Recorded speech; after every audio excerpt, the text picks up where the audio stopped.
మనం లాస్ట్ వీడియోలో parameterised constructor code రాసాం కదండి. ఒక్కసారి చూడండి. WH డబల్ ఒకసారి double H and double D. So width is initialized in W. W is initialized. W లో ఉన్న వాల్యూ ఎందులోకి ఇనిషియలైజ్ అవుతుంది? Width. Height H, depth D. అంతే కదా.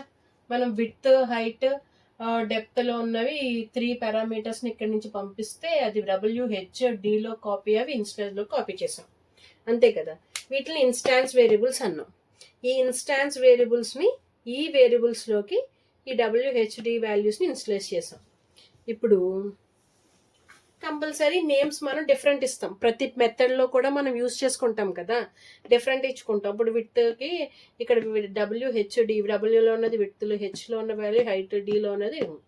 ఇప్పుడు మా క్లాస్లో కోమల్ అని ఒకడు ఉంటాడు. వాడి పేరు కోమల్.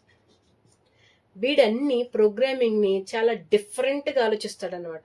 అంటే వాడికి ఆ డిఫరెంట్నెస్ ఎలా అంటే, ఇప్పుడు వాడు ఏమంటాడంటే, వాడికి ఎంత బద్ధకం అంటే, నేను WHD అని 3 వేరియబుల్స్ నేమ్స్ పెట్టి డబ్ల్యూలో ఉన్న వాల్యూ విడ్త్లో కాపీ అవ్వాలి, హెచ్లో ఉన్న వాల్యూ హైట్లో కాపీ అవ్వాలి, డిలో ఉన్న వాల్యూ డెప్త్లో కాపీ అవ్వాలి అని నేను గుర్తుపెట్టుకోలేను మేడం.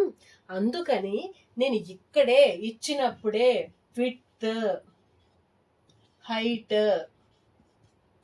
డెప్త్ అని ఇచ్చేస్తాను. అంటే అలా ఇచ్చేసాను అనుకో, అప్పుడు విడ్త్లో ఉన్న వాల్యూ విడ్త్లోకి, హైట్లో ఉన్న వాల్యూ హైట్లో, డెప్త్లో ఉన్న వాల్యూ అందులో కాపీ అవుద్ది అని అన్నాడు. అంటే గుర్తుపెట్టుకోవడానికి బద్ధకం అనమాట. అప్పుడు ఎలా రాస్తాం మనం? Again width, height,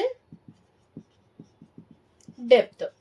as a ప్రోగ్రామర్గా మీ అందరికీ తెలిసి ఏంటంటే లెఫ్ట్ అసైన్మెంట్, ఇటువైపు ఉన్న వాల్యూ ఈ వైపు ఉన్న వాల్యూకి అసైన్ అవుతుంది. ఇప్పుడు A=10 అన్నాం అనుకోండి, 10 is ఇన్స్టలైజ్డ్ in a.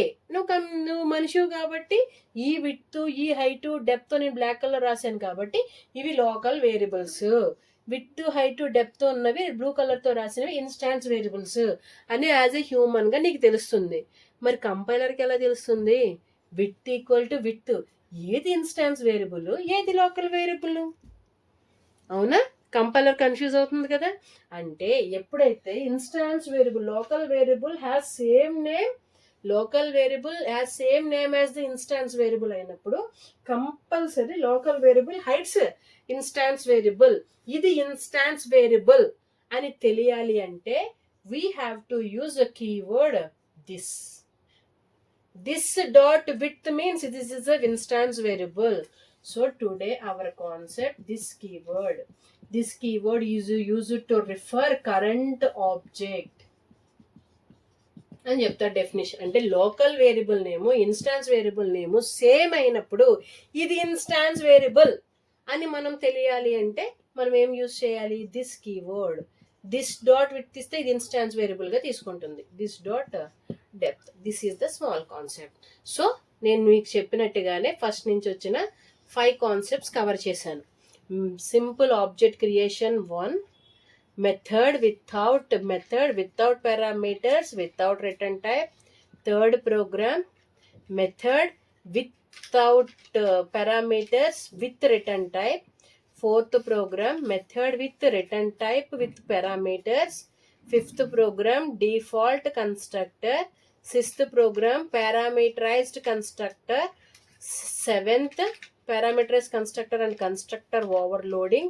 And seventh one, this keyword. మీరు ఈ 5 videos చూస్తే we can have a clear picture on these 7 concepts. మీకు నచ్చితే కామెంట్ చేయండి, ఏమైనా డౌట్స్ ఉంటే, అండ్ సబ్స్క్రైబ్ చేయండి. Thank you.